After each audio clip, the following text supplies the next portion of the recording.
to my countrymen, just to give you the current situation.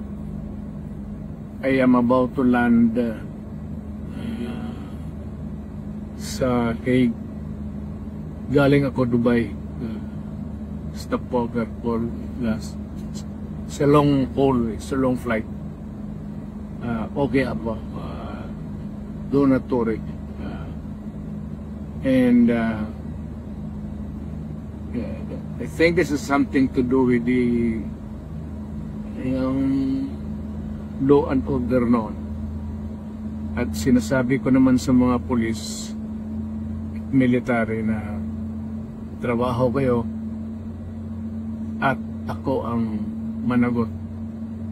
So ito na nga, for all of the whatever happened in the past, ako na yung nag-front sa ating law enforcement pati military. Sinabi ko na I will protect you and ako ang managot sa lahat. This will be a long legal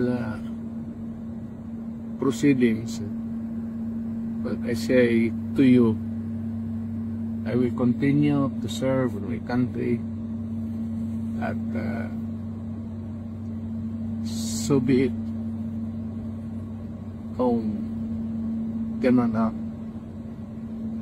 es Telugu.